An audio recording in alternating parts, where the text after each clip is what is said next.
Hey guys, today we're going to build large modular sound baffles for your home studio.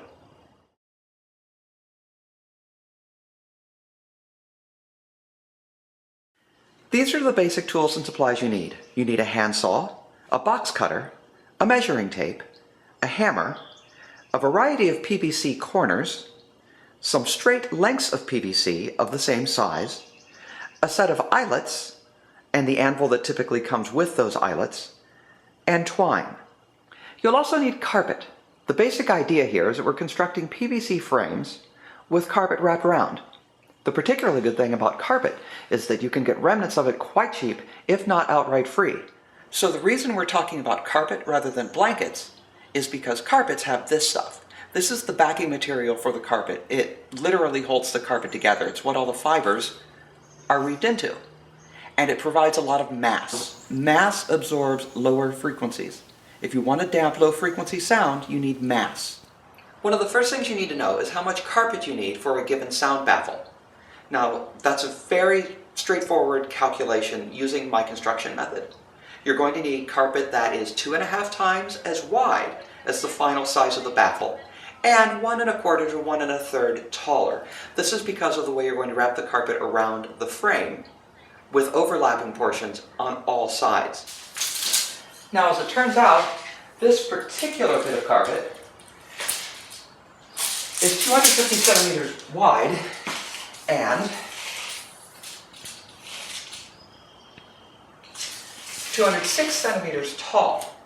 That means that we can very easily make a sound baffle up around 1 by 1.5 meters, which is my standard size. Another question is what type of PVC to use. I always use 3/4 inch thick wall. It's a common size, particularly in North America, and it's nice and sturdy. You can see the thickness of the wall here. There is also a thin wall variant. Don't use it, it's too thin.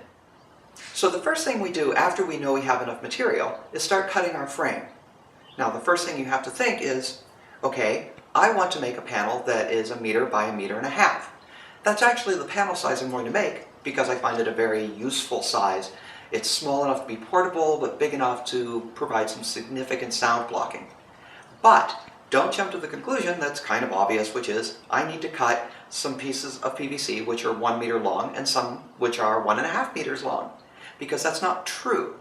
Because these end bits that we're going to use to actually attach all the pieces together have a size 2. They fit onto the end of the pipe, but the pipe does not go all the way in. You have to measure in this part on both sides and include that in your total PVC pipe length. Otherwise you'll end up with a frame that's too large. This is the rough layout for our PVC frame.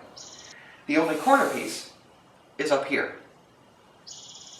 The reason this is not a corner piece is specifically so that we can add a foot attachment on this side of the T going what would be down in horizontal format. Down here we have a plus, which can have a foot attached going this direction or this direction. Add 2 feet attachments here, and you have a sound baffle which is wider than it is tall. By contrast, add feet attachments here, and you have a sound baffle which is taller than it is wide. An optional feature are these pieces here, this T and this T, with a PVC cross brace here. These T's apparently attach to nothing. They're actually quite important. You will need a second pair of attach points for stabilization. More on that when we get to it. Now for each of the 1 meter long cross pieces, we have exactly 2 attachment points. I measured these earlier, and these are 33 millimeters across.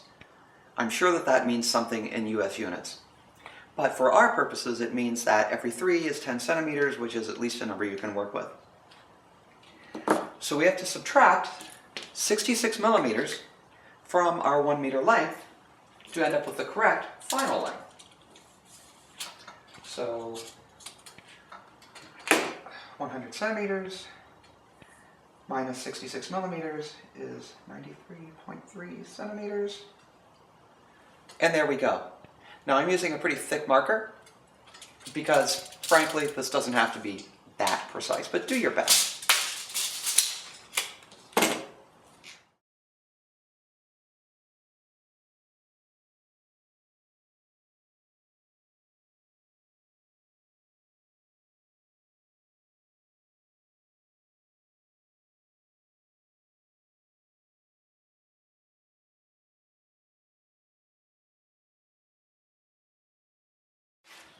After you're done, make sure that they're the same length.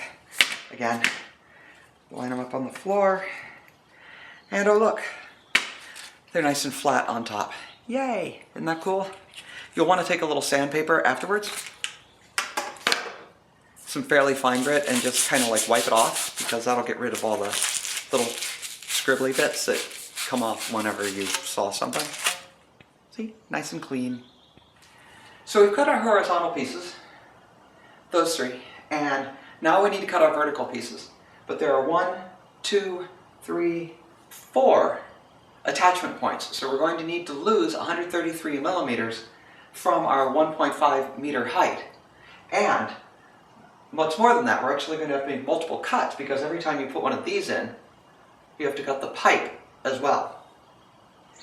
So what I'm going to do is I'm going to cut the full length of the pipe, which is again 1.5 meters minus 133 millimeters, 33 millimeters for each joint in my case, and then make 2 additional cuts once I've got both sides main beams cut to the right final length. Oh, I keep forgetting, I should mention, these are 33 millimeters across. These add 33 millimeters to the length of your pipe every time you put one in. They're not all going to be the same. So whatever your system you're going with, make sure you measure this yourself so you know how much longer your pipe gets every time you attach a corner or other intersection. If you just do 33 millimeters and you're working with 1-inch pipe, it's not going to work. You're going to get weird numbers.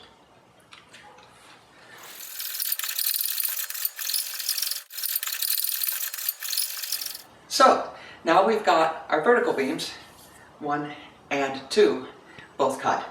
Now in these beams we're going to have to cut 2 more places to attach these bits.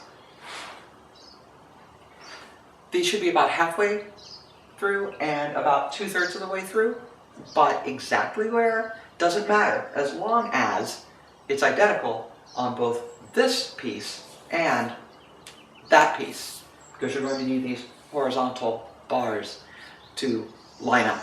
Otherwise, if you cut them at random places, you'll end up with shit like this and hamburgers and spam, and then your whole game is over.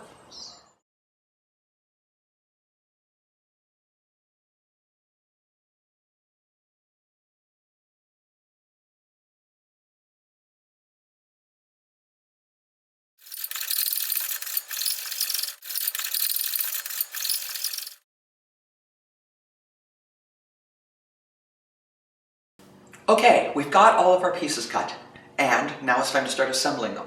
Now we're going to assemble them in kind of a weird order, but there are reasons for that. It has to do with how all the connecting pieces line up, and I'll talk about that while we're doing it. Also, I'm going to glue all the pieces together. I'm going to use PVC glue. It's available at any hardware store, even like a corner small hardware store will totally have this stuff.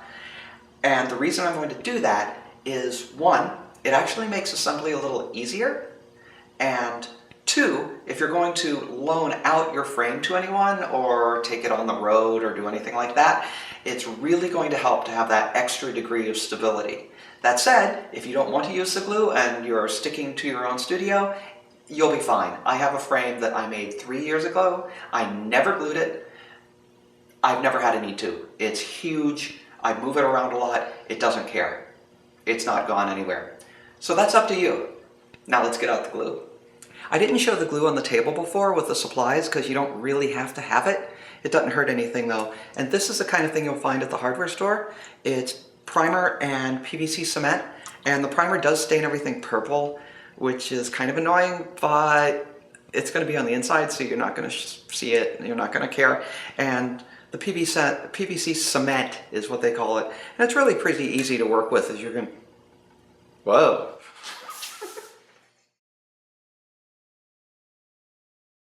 I decided that the entire question of why are we doing this in a weird order deserves its own little segment. So let's take this cross piece. This is a crossbar that's going to go halfway down and just provide sort of a stabilizing brace for the entire frame. That sounds like it's really easy, and really it kind of is. But there are these two T's, T1 and T2, Mr. and Mrs. T, on either end of this brace. And if you aren't paying attention and you get them out of alignment, it doesn't seem like a couple of degrees would be a big deal, and 1 or 2 degrees might not be, but if you get a 3 or 4 degrees wrong, it doesn't look so bad from the front. Oh dear, we have a problem. So that's why we care. You really want your noise baffles to be flat when you're designing them to be flat and not curvy and strange. Okay, so I may have mentioned this before, but if I did, it bears mentioning again. This is the primer. You need it for the PVC cement. It stains. It stains like there is no goddamn tomorrow. So gloves, new top I don't care about, plastic, and do all of it at once, because that way you get it all done. It does dry very quickly, so you can prime and then let it sit for as long as you need, but you get it all at once and you're done with the really nasty stainy part. Also, again, gloves. 2x2, hands of blue, I've just scared the brown coats.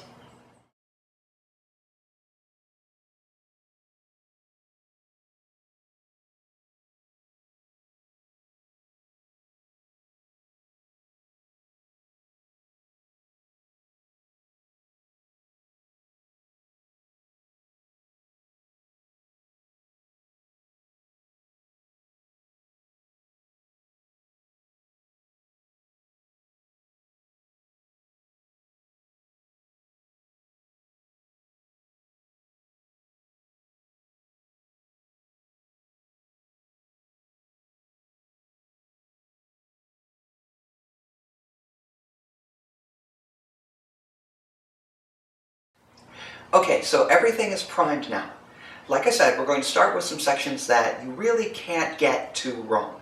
We're going to start with the smallest pieces of the vertical bars and a single T. Now we know from our layout that we just saw that these assemble like this. There's nothing really that you can get off angle here, because you put this in at any angle, it's still a tube. The only angle you could put this in wrong would be like this one, or maybe if you tried to do this or something, but you know, there's no hole there, so you kind of can't. So this can't be done too wrong, and that's why it's a good place to start.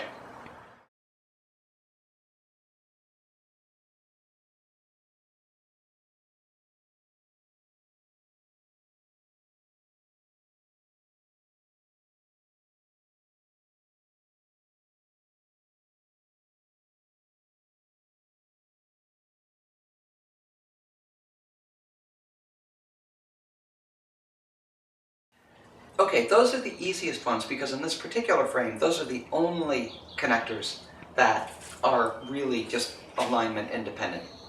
It's possible to get these wrong, but you have to work at it. Now we're getting to the first horizontal crossbeam. This is the one I demonstrated just a little bit ago. Now there's a trick that makes this easier, as long as you have a nice large flat surface, like I happen to have, or like, you know, you can find in most reasonably well-made garages, or if you don't have that, you could get or borrow or something, some large sheet of plywood and some sort of, you know, shims or something. Just get something pretty level. It doesn't have to be crazy level. If you got an outdoor stairwell, the stairs might be good enough. Because what we're going to do is we're going to glue both ends of this, like so, and we're going to use the floor as our flatness reference for both of these T's. These T's are going to stay on the floor. They're going to be flat. And we're just going to push them together against the bar. And that should keep everything in alignment. At least good enough alignment for our purposes.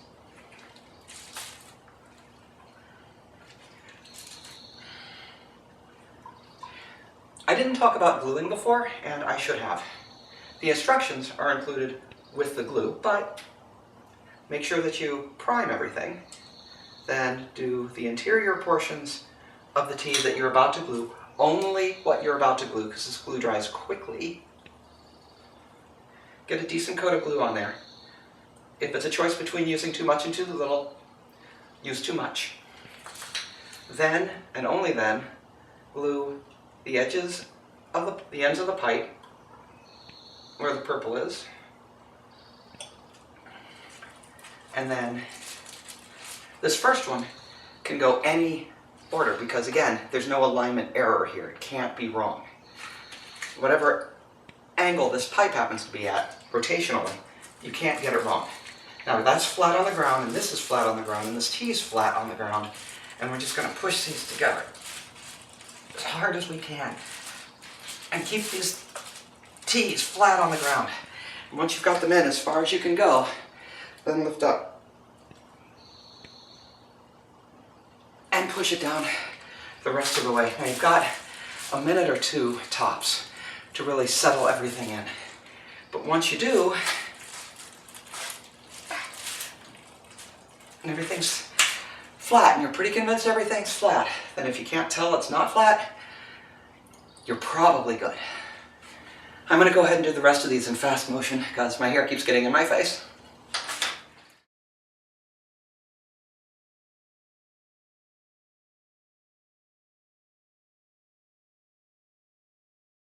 I usually keep all of these pieces laid out and ready to go.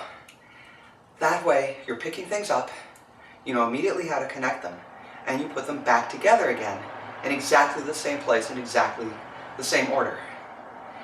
This one got a little tight because I didn't bring a big enough tarp. So be careful to make sure you're keeping the orientation of these pieces the way they need to be. Otherwise, you'll have to cut some new PVC, and that takes time.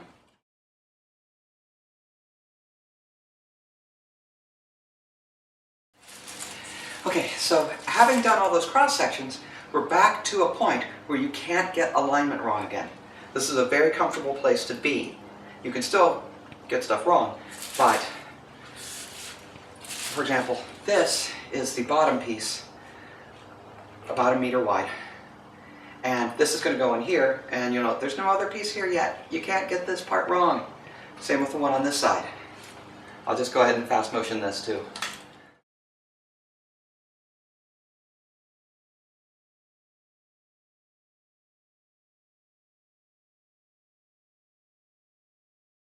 This next piece, we can't get wrong either, really.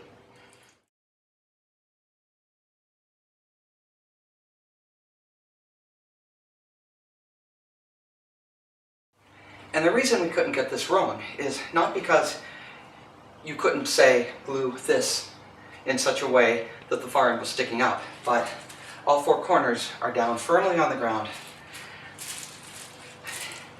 and we're on a flat surface, so we know we've got this right. It's square. That's what assembling the little subsections gets for you.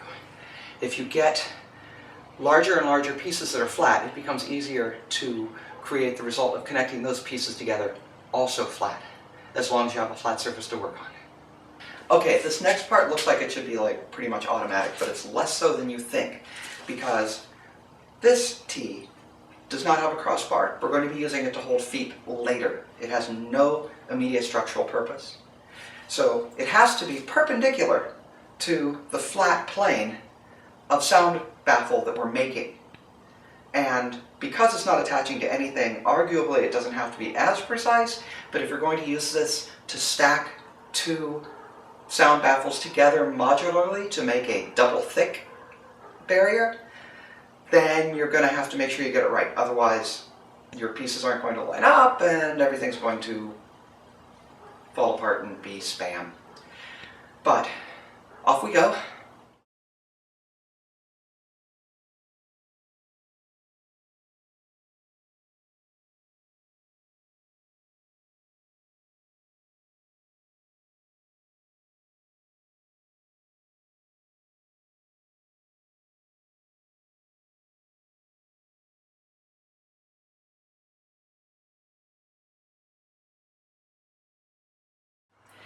Okay, so we've got our frame, it's all built, it's all glued. We've got it put down on the carpet. Note that the pad of the carpet, the underside of the carpet, I think it's actually called the nap or something, I don't know, it's the hard part, is facing the frame because we're going to fold over in a couple of different directions once we've done some other cutting. But remember, the whole point we're doing this is to get more absorption of more frequencies. That's why blankets, which are great for high-end frequency absorption, are not as good as they could be because they tend to leave low frequency noise just alone. So we've got a layer of carpet. I'm sure you've already guessed, because of the folding we're going to do, that we're going to have 2 layers of carpet, but that still leaves us these big empty rectangles just sitting here doing nothing. Have you had the same idea I had? I bet so. We've collected so many scraps, and you will inevitably end up collecting so many scraps when you're doing this, if you're getting free carpet from Craigslist, because they'll say take all of it or none of it. This is a use for them. You put an extra layer in, particularly if you're dealing with non-shag carpet. This stuff tends to be really dense, really thin, a little hard-surfaced even on the fuzzy side, and that's not really good at absorbing high frequencies. But as a filler inside the sound baffle to absorb more low frequencies, it works great. Okay, now this middle section will mostly be held in place by friction. You really don't need a lot of securement on it, because once all of the carpet is all around this thing, it's going to stay in place more or less. And you don't care how flat it is, beyond a point, because it's just there to add mass. But while you're working, it's good to have it held in place. So just poke a few holes in it, 3 tops. Don't bother with eyelets or rivets, we'll get to those when we get to the other carpet. And just tie it loosely in place to the cross supports. That way it'll stay while you're lifting the frame and moving other carpet around, just to keep things together. I'm going to fast motion through this.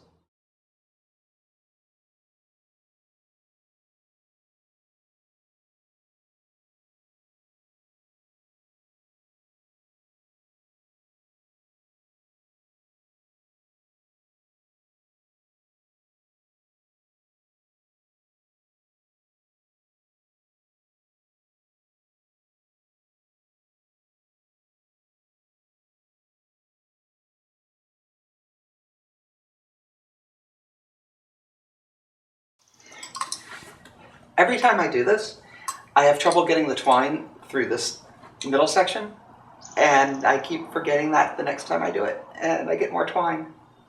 Try to get better string.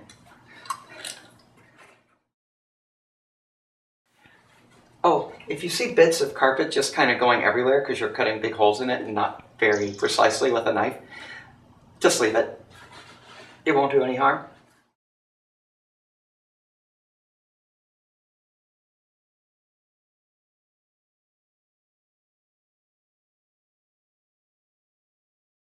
So, next up, we're going to start folding the actual outer carpet. This is pretty straightforward, but not necessarily as straightforward as you think. One, we've got to have holes to access all of our attachment points for things like legs. And also, if you've ever wrapped a present anywhere, ever, then you know when you fold paper this way and then that way, you're going to have to do something with this. Now, unless you want to start trying to do hospital corners with carpet rolls, and I can't do hospital corners with sheets, then you're just going to want to cut this rectangle out. That one, and the opposite on each corner.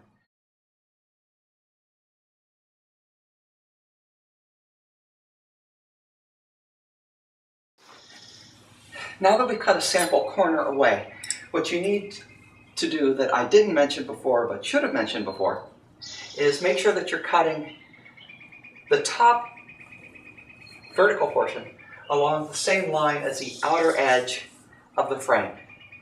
And for this portion, the top outer edge of the frame again. Basically, you're continuing the outer edge of the frame up and to the side, and you're doing the same thing in all 4 corners. So let's do some more fast motion.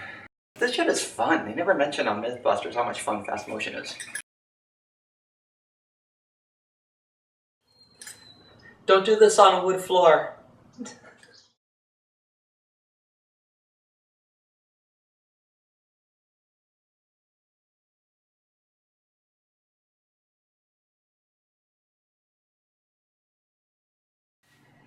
Now, we've cut away all of the corners, as you saw. We still have to fold this bottom piece up, or we'll have to do that in a minute. And we need to avoid and leave exposed this little access here for our leg attachments. So, this is a fairly complicated cut. I want to do it in close-up. You need to cut on this side of the pipe as well, just a little bit. And then further down to cut out a square right underneath the attachment point.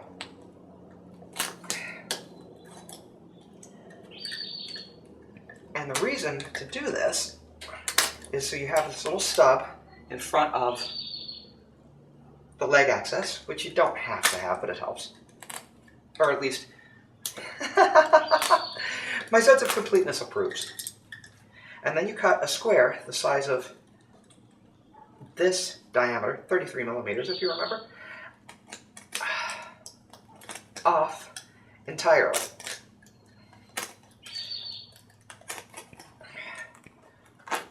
So you end up with a weird little piece of carpet that I have no idea what to do with. But it means when you fold this, there you go.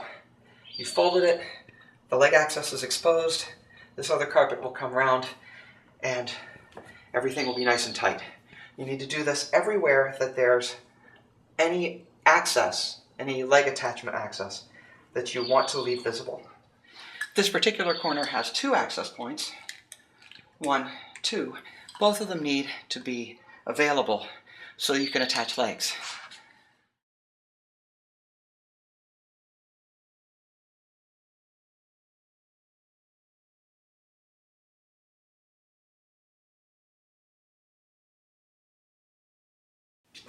On this corner we have two problems.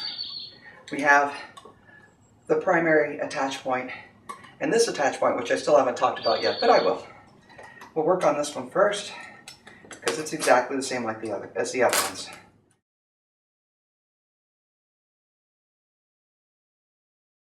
Ta-da. Bye! Now, this one, not as hard as you might think. Flip this over, start worrying about its position, and just feel for where it is. Put your finger in that same place, and now you've got a pretty good idea where to cut. Cut a very rough access first.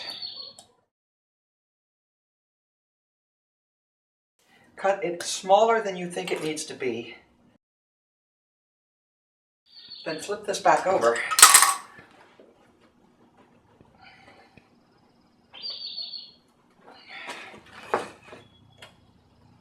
And just start worrying at it until you find the right thing.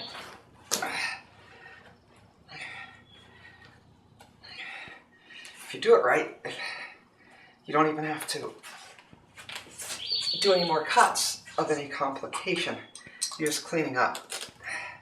See?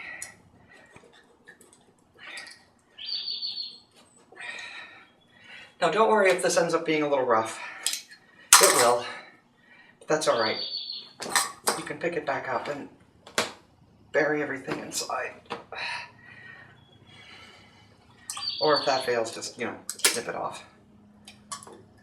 Scissors or your box cutters or a heat ray, whatever you've got handy. Hello, camera. So, at this point, you should have the general idea pretty well sussed. All the corners are cut. I've got one more access to cut over there, just like this square one I just did. Then, it's time to fold everything over on all four sides. I'm going to go ahead and cut that hole. And then I'll show you the folding process. Then we're still not done because there has to be some way of securing all of this stuff. And after that, we've got to get to actually making the feet and attaching them in such a way that they can be removed again and things like that, because that's where the modularity comes back in. So, I'm going to do that. You get some coffee or something or tea. I don't know what you drink. And come back here. Okay, you're back. Okay. So what we're doing at this point is folding in the sides and top and bottom. What we're going to do though is we're going to put in some rivets so that when we tie it down into place with our twine like we used before, and we really tighten it, which we did not do with this piece of carpet. These are pretty loose. We're going to really want to stretch this carpet in so that it's not weird and loose and wibbly. It adds to structural strength. It does some other stuff. You don't need to care. But if you go at carpet with twine and just holes that you've ripped out, like these, the carpet will start to tear apart. So we need to put rivets in before we really tighten everything down. And you need to put those in fact, before you put in any strings. All right, it turns out the box of rivets was missing some, important parts like rivets. These are supposed to be double-sided. This only has one side. So I'm gonna have to go out and buy some more before the stores close. By the time I get back, it'll be too late to finish this shoot, so we'll finish this off tomorrow morning.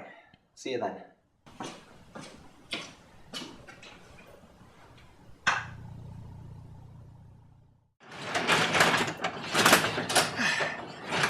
Good morning, good morning, good morning. Let's see if we can get this shoot done before the weather kicks in.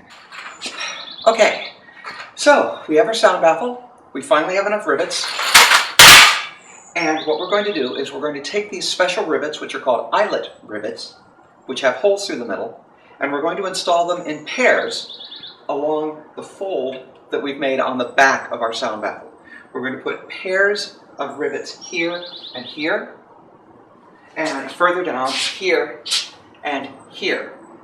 And the reason we're going to do that is so that we can run string through those holes in the rivets and yank that really tight so we can tighten the carpet as much as we possibly can.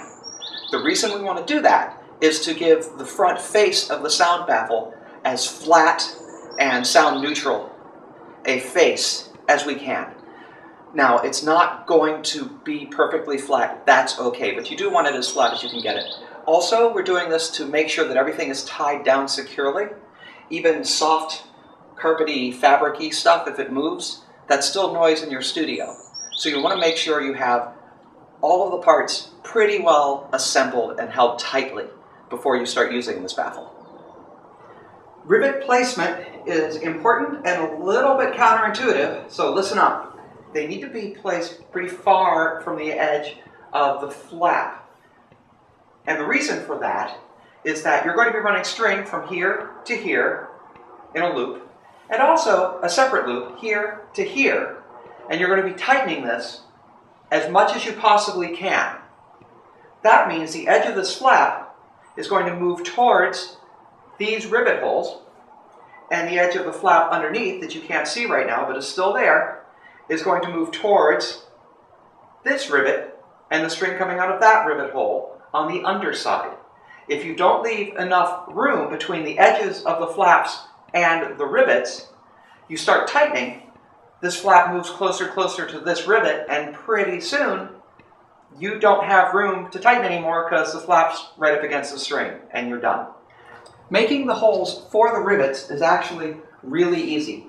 It doesn't have to be very precise because you're going to be just opening it up more by fiddling with it when you start inserting one half of the rivet. All you need is a standard box cutter, proper placement, and then just wiggle it until you've got through. You want to get through the carpet mat pretty solidly so that you can push the other side of the rivet through the hole you've made. A tight fit is best, so cut it a little bit smaller than you actually need, and then just fiddle with it until you can get the little hat part of the rivet to pop out through the carpet. Okay, as you can see, we've made our nice little hole for our hi-hat rivet. We're going to push this through from the other side, what's called the good side, and we're going to put it on this little anvil. This anvil is a two-piece tool that comes with, or sometimes you have to buy it separately, any riveting kit. what you're going to do is you're going to have the hi-hat part of a rivet on the bottom half of the anvil. Then you're going to have the top ring on the hi-hat with carpet between the two halves, and this here on top, and then you hit it with a hammer. And that is how you rivet things.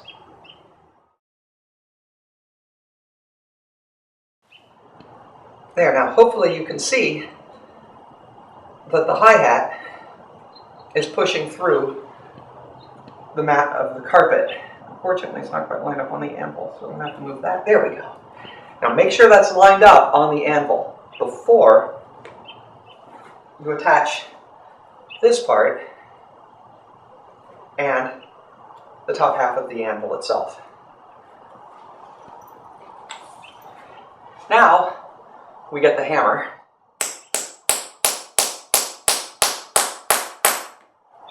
and whack that down good and tight. Now, as you can see here, we have a nicely secured eyelet rivet that has a hole right through the middle of it, through which we will run the string to tighten the folds of carpet. This is what the rivet should look like on the other side, the good side, the side you actually see, once you have the rivet pretty well attached. We're going to do 3 more of these in the positions I showed you before, but we'll do that in fast motion.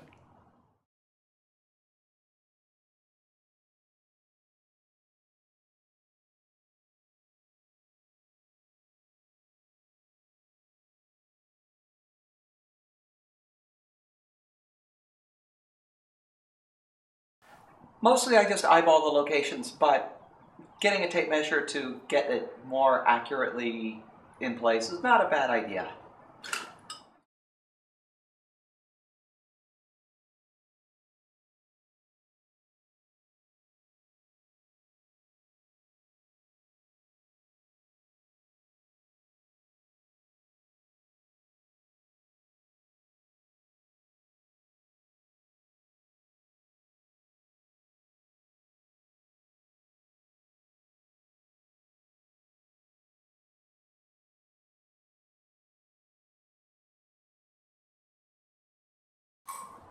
Okay, now we've got our rivet pairs, and we're going to run string through them in a loop. We're going to run it in such a way that we can tighten the string as much as we can. Now, I have to do this by hand, so I use gloves, and that's probably a good idea. This stuff's pretty hard on your hands. But once you've done it, you'll have a nice flat surface for the front of your sound baffle.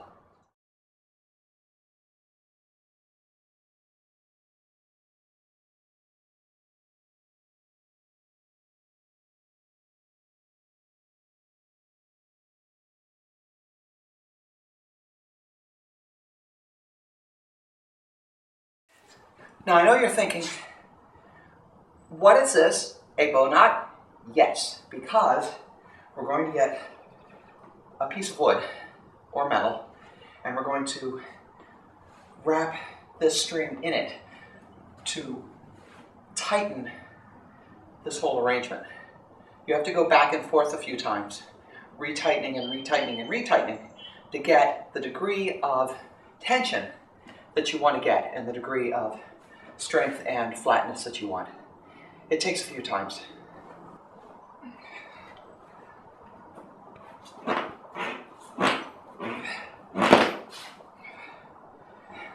Remember back earlier in the video when I said, get better string? Get better string.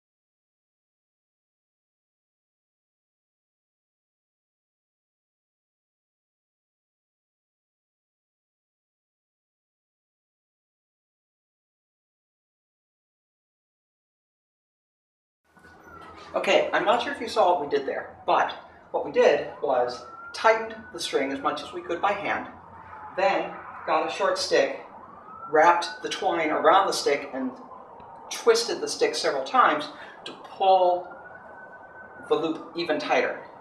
Once that was as tight as we could get it without breaking the string, we retied the knot, this time with a proper knot. It doesn't have to be something crazy, but just something that'll stay. And rotated the loop by pulling on the string until the knot vanished down the eyelet in the far rivet. This is just to get the knot out of the way. You're not going to need it again, hopefully. And if you do, just cut the twine and run new twine. We're going to do the same to that piece, and then we're going to do 3 of these vertically along the top fold. I'll show you the folding part in a minute, but then I will do the rivets and stringing off camera just to get it done. Okay, so I've put in 3 rivets, 1, 2, 3, on the bottom and top flaps, 1, 2, 3. Of course, you can't see where I'm pointing back here, but take my word for it, it looks like this one. And you might be wondering, why are there 3 rivets along the short side and only 2 along the long side? That's because the long side is held in place at the tops and bottoms by the top and bottom flaps when we fold them over. So you don't need as many rivets along that.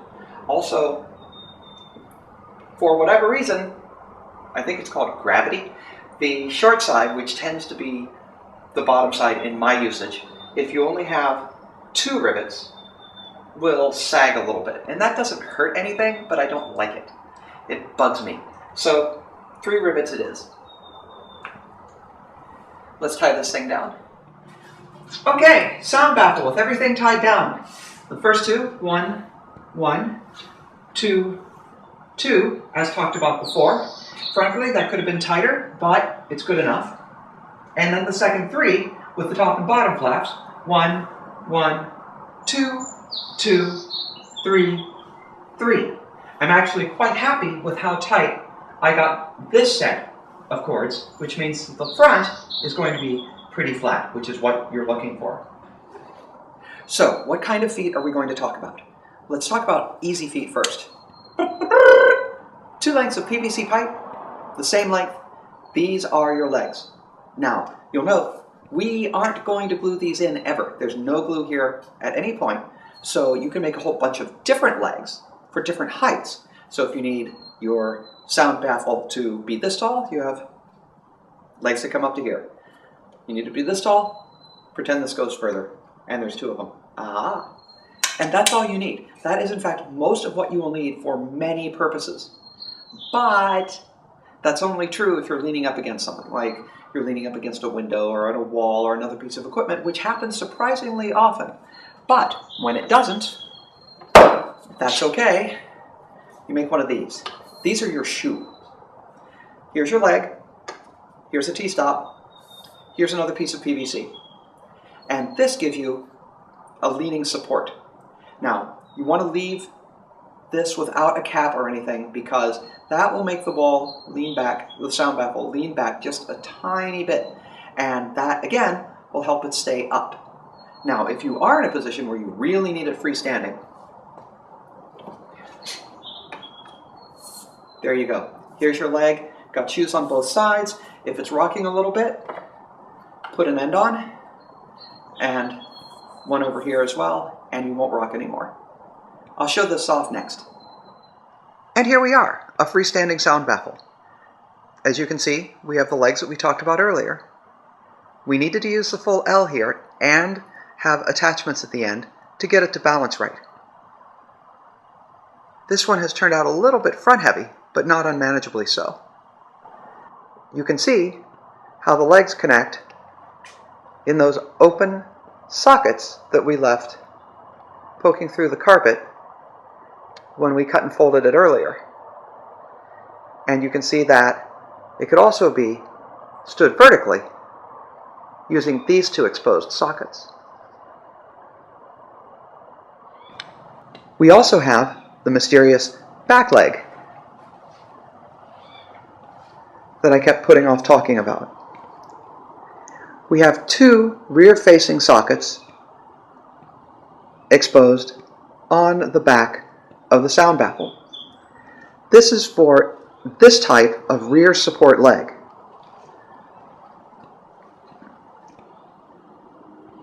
This type of rear support leg is particularly useful when you're leaning the baffle against something, say a window or a doorway. It consists of a very few simple parts. A long PVC pipe, which is the primary link to the floor, a 45-degree angle, a commonly available part, a short bridging length of PVC pipe, another 45-degree angle piece, and then another short piece of bridging PVC pipe. If you're going right up against a wall, you will find that your best option for that last piece of pipe is a mere 5 centimeters long, and you'll often have scraps, which are exactly the right length. You can really only use one of these when the baffle is in horizontal position. When in vertical, you of course have two sockets available for this, and can and will want to use both. Now I do want to say that this sound baffle has surprised me a little bit by wanting to be a little front heavy. That doesn't usually happen like this. I suspect it's because the interior carpet I used is a heavier carpet than I normally use for that part of the baffle, and while that's great from a sound standpoint, it's made it a little bit front heavy. Not crazily so. This is freestanding, but I have had to do more feet work than I normally would have. Nothing you haven't seen. Don't worry, I haven't stuck like lead down here or anything. Let's go up to the studio now and we can show some of these in action. See, not so heavy. This is a fairly typical setup for recording vocals. The large sound baffle that I'm panning down across now was originally built to block a doorway.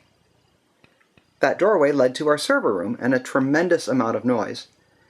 However, having moved since then, it's no longer needed for its original purpose, but it does a great job of preventing bounce back from vocals and other sounds directed into it. These large twin baffles, which I think you'll find are very similar to the one we just built downstairs, are used to block windows. The baffle originally built to be used in a door frame has a larger, more complex back support system.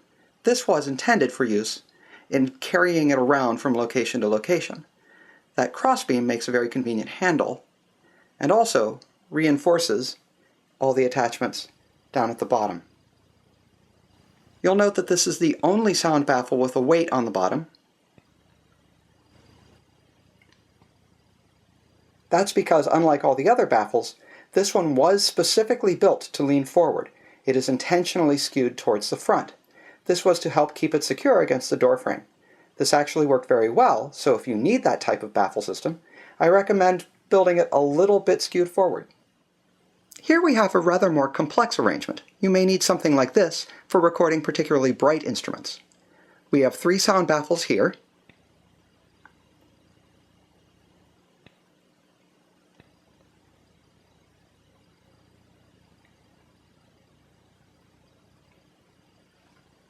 And against the opposite wall, our new sound baffle for blocking even more bounce back than we had blocked before. So that's that. If you build some, let me know how they come out. And in particular, if you come up with design improvements, let me know how those came out and how you did them. And if they're complicated or interesting in some way, make a reply video. Post a video of your own showing how you did it. We can all benefit from making better DIY equipment. And also, I hope you'll stop by the band website, crimeandtheforcesofevil.com. My band is Crime and the Forces of Evil. We do rage-driven acoustic elf metal, and we've got a studio album and a second live-in-studio album that's about to come out. I hope you'll find your way there. See you soon.